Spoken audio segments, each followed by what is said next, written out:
बिस्मिल्लाहिर्रहमानिर्रहीम। अस्सलाम वालेकुम। मैं हूं हसन रज़ा। इस दुआ के साथ आज की स्टोरी शुरू करते हैं कि सब देखने वालों को अल्लाह लंबी ज़िंदगी और सेहत तंदुरुस्ती दे। जो स्टोरी मैं आपको सुना रहा हूं उसका नाम है पत्थर के सनम और आज उसकी 8वीं एपिसोड है।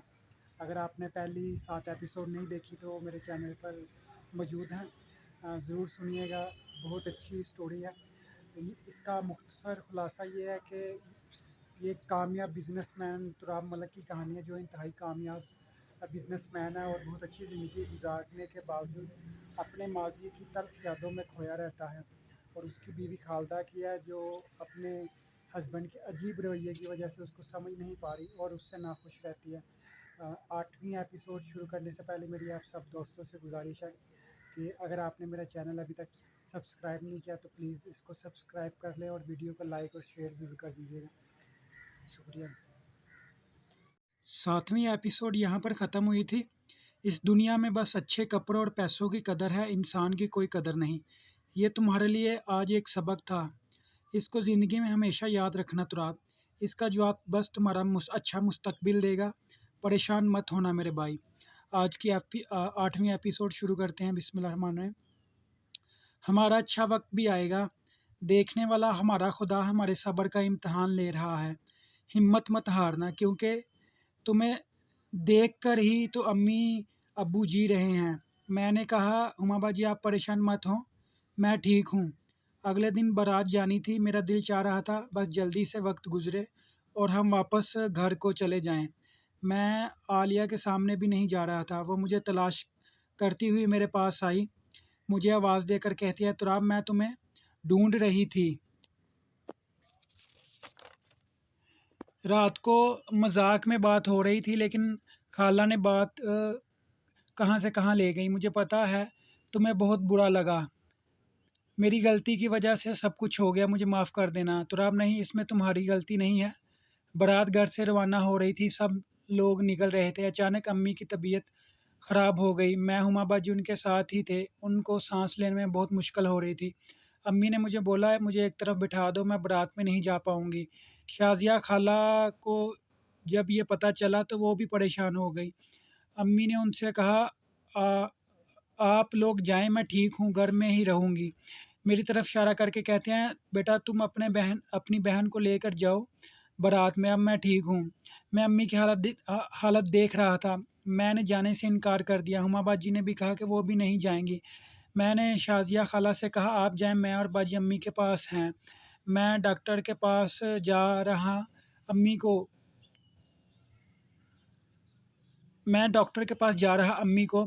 शाज़िया खाला कहती, मैंने फ़ोन कर दिया है, डॉक्टर घर में ही आता होगा। तुम लोग बस ख्याल रखो अम्मी का। सब के चले जाने के बाद डॉक्टर आता है घर में। अम्मी का चेकअप के बाद वो मुझसे कहता है, मेरी बात सुनो बाहर आकर। मैं कमरे से बाहर जाता और वो कहता, ज़्यादा परेशानी की बात तो नहीं। मैंने कहा, डॉक्टर साहब मुझे बताइए। डॉक्टर मुझे बताते हुए, ये टेंशन की वजह से तकलीफ़ हुई है, दिल में किसी बात की बहुत ज़्यादा टेंशन ली है आपकी अम्मी ने। उनका ज़्यादा से ज़्यादा ख्याल रखें और बस ये कोशिश करें कि वो किसी बात पर परेशान ना हों। कुछ दिल के टेस्ट लिख कर दे रहा हूँ, वो करवा कर उन्हें चेकअप करवाएं। मैं डॉक्टर का शुक्रिया अदा करता हूँ। वापस कमरे में आकर कहता, बाजी अपना सामान वगैरह बैग में रख लें, अम्मी को भी आराम करने देते। जैसे ही शाम को बारात घर लेकर आते हम निकल जाएंगे घर के लिए। हुमा बाजी कहती, तुम ठीक कह रहे हो, तो आप ऐसा ही करेंगे। रात को उधर घर की मुलाजिमा कहती, आपका फ़ोन है तुराब, आलिया बीबी आपसे बात करना चाहती है। मैं फ़ोन के पास जाकर हेलो कहता। दूसरी तरफ आलिया, तुराब आप खाला कैसी हैं, डॉक्टर ने क्या कहा है? तुराब, हाँ अब बेहतर है। डॉक्टर ने कहा किसी बात की टेंशन ली है। आलिया कहती कि वो जानते हैं क्या हुआ है। तुराब चौंक जाता और कहता, मतलब क्या कहना चाह रही हो? साफ साफ कहो। आलिया कहती, खाला कमरे में अम्मी से बात कर रही थी, कुछ पैसे वो अम्मी को दे रही थी असद भाई की शादी पर सलामी के तौर पर। वहाँ खाला नरगस भी आ गई। उन्होंने खाला को बहुत बातें सुनाई, बहुत शर्मिंदा किया। खाला को इतने कम पैसे सलामी पर देने थे तो शादी पर मत आती, क्यों मुंह उठाकर चली आई हो? खाला नरगिस को समझाती है कि उनके अम्मी खाला नरगिस को समझाती कि उनके हालात बुरे हैं, दिल छोटा नहीं। वो तो चाहती जब तुराब अच्छी जॉब करके अच्छी जॉब पर लग जाए तो वो शहीन का रिश्ता तुमसे मांगे अपने तुराब के लिए। ये बात सुनकर खाला नरगिस आग बबूला हो गई कि मेरी बेटी शहीन और तुराब के लिए रिश्ता दूंगी। तुम जैसे भूखे नंगे रिश्तेदारों से तो वो मिलना पसंद नहीं करती। मेरी बेटी तो बहुत बड़े घर में जाएगी, तुम्हारे घर में तो वो 2 कमरे हैं, एक में मेहमान बैठाने के लिए तो जगह नहीं होती। मेरी शहीन का रिश्ता लोगी तुम, तुम्हारे बेटे का मुस्तकबिल क्या है? कल को क्या पता अपने बाप की जगह वो भी चौकीदार बन के बैठा हो। जब खाला नरगिस को ये सब कहते सुना तो उनकी तबीयत ख़राब होना शुरू हो गई। टेंशन से उनके दिल में तकलीफ़ होने लगी। मैंने भी खाला नरगिस को बहुत समझाया कि ऐसा मत बोले, वो भी आपकी सगी बहन है। क्या हुआ, आज वो अच्छे हालात में नहीं है। लेकिन खाला नरगिस थी कि कोई बात सुनने को तैयार नहीं हो रही थी। वो कहने लगी अपनी बेटी को सारी ज़िंदगी घर में कुंवारा बैठा दूंगी, लेकिन इसके बेटे को रिश्ता नहीं दूंगी। आलिया के मुंह से ये बातें सुनकर मेरा दिमाग फट रहा था। मेरा दिल चाह रहा था कि नरगिस खाला को जान से मार दूं। मैंने फ़ोन बंद करके हुमामा जी को सब बताया। वो भी बहुत हैरान और परेशान हुई खाला के इतने बुरे रवैये से। उधर अम्मी की आवाज़ मेरे कानों में गूंजी। तुराब, हुमा, मैं और बाजी हुमा फ़ौरन अम्मी के पास गए। अम्मी ने पास बुलाया और कहा मेरी वजह से तुम दोनों भी बहुत परेशान हुए हो, शादी में भी नहीं जा सके। मैंने कहा अम्मी ऐसा कुछ भी नहीं है, आप परेशान मत हों।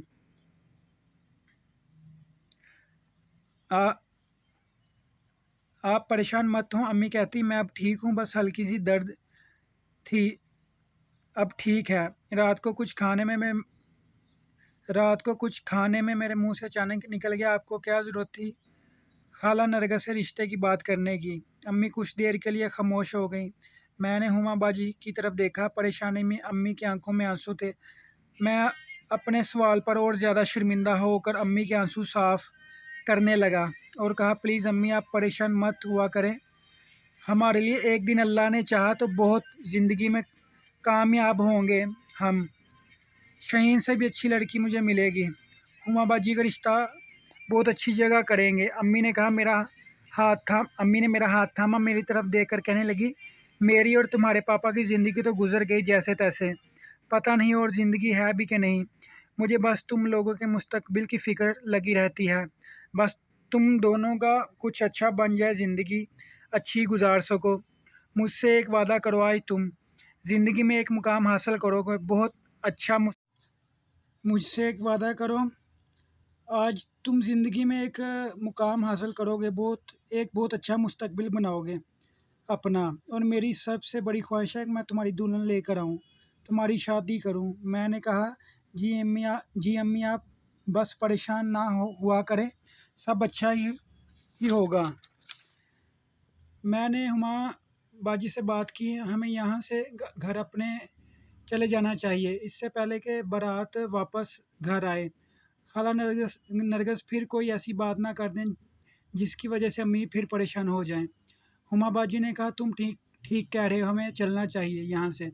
मैंने घर की मुलाजमा से पूछा क्या उसके पास आलिया का नंबर है, तो उसने मुझे नंबर दे दिया। मैंने घर की मुलाजमा को हमारा हमारा हमारे जाने का बताया और कहा शाजिया खाला को बता देना अम्मी की तबीयत ठीक नहीं थी, इस वजह से जा रहे हैं। कुछ देर में टैक्सी लेकर आता हूँ। हुमा को कहा कि वो अम्मी को बताए और मैं बाकी सब तैयारी कर कर लूँ। मैंने टैक्सी में अम्मी को बैठाया, सामान रखा, हुमा बाजी भी बैठ चुके थे और हम घर की तरफ रवाना हो गए। अम्मी ने मुझे और बाजी को बोला अपने अब्बू को कुछ मत बताना, नहीं तो वो और भी ज़्यादा परेशान हो जाएंगे, पहले ही वो हमारे लिए कम परेशान रहते हैं।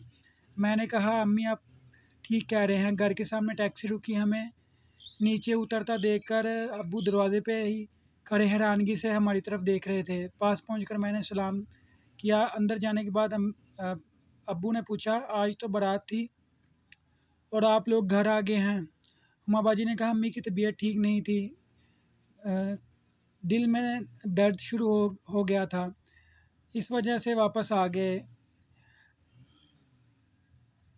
अब्बू भी अम्मी का सुनकर परेशान हो गए थे। कहने लगे, इधर थोड़ी दूर एक अच्छा अस्पताल है, कुछ दिनों तक काम से छुट्टी लेकर मैं लेकर जाऊंगा। अम्मी कहने लगी, कोई ज़रूरत नहीं है, मैं ठीक हूँ, बस हल्की सी तबीयत ख़राब हुई थी। डॉक्टर ने चेक किया है, दवाई दिया, अब मैं ठीक हूँ। कुछ देर में अब्बू के फ़ोन पर शाजिया खाला का फ़ोन आ गया।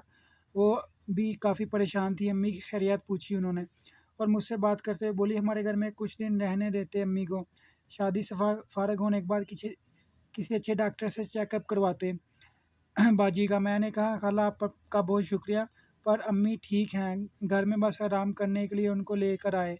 शादी वाला घर था, किसी को परेशानी ना हो। खाला कहती, ठीक है तुराब, जैसी तुम्हारी मर्ज़ी। और कहा, हुमा को फ़ोन दो, आलिया ने बात करनी है। आलिया भी हुमा से अम्मी का हाल पूछने लगी। कुछ देर इधर उधर की बातें करके उसने हुमा बाजी से मेरा नंबर मांग लिया। मुझे इस बात का पता नहीं था, हुमा बाजी ने भी ज़िक्र नहीं किया। अगले दिन मैं सुबह कॉलेज के लिए निकल गया। आलिया का नंबर था मेरे पास, लेकिन दिल मेरा बिल्कुल भी उससे बात करने का दिल नहीं था। बस दिमाग में हाला नरगिस की बातें चल रही थी और वो वादा जो अम्मी से किया था कि अपना मुस्तकबिल बहुत अच्छा बनाऊंगा। बस एक ही सोच थी कि जल्दी से जल्दी कुछ करूं।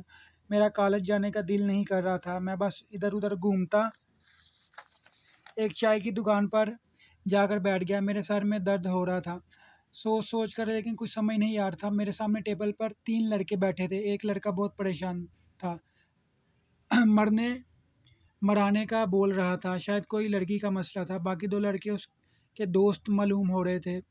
पहला लड़का कह रहा था, अगर वो मुझे ना मिली तो मैं मर जाऊँगा। वो मुझसे नाराज़ है। कल रात से मैं उसको मैसेज कर रहा हूँ, कॉल करता रहा, लेकिन वो जवाब नहीं दे रही। मैं पागल हो जाऊँगा। काफ़ी जज़्बाती तकरीर कर रहा था। बाकी 2 दोस्त उसको बार-बार समझा रहे थे, परेशान मत हो, वो कर लेगी बात, मैसेज का जवाब देगी, लेकिन वो किसी बात पर नहीं मान रहा था। वो बार-बार एक ही बात कर रहा था, बस एक बार मेरी बात सुन ले, वो मैसेज का जवाब दे मुझे, मैं मना लूँगा उसको। मैं उन तीनों की बातें सुन रहा था। पता नहीं, मैं अचानक उठा और उनके पास जाकर बोला, क्या मैं यहाँ पर बैठ सकता हूँ? दोस्तों, ये थी आज की 8वीं एपिसोड। उम्मीद करता हूँ आपको एपिसोड अच्छी लगी होगी। आप दोस्तों से गुज़ारिश है, काइंडली मेरे चैनल को सब्सक्राइब करें और वीडियो को लाइक कीजिएगा, ताकि मैं मज़ीद ऐसी अच्छी स्टोरीज़ आप तक ला सकूँ। अल्लाह हाफ़िज़।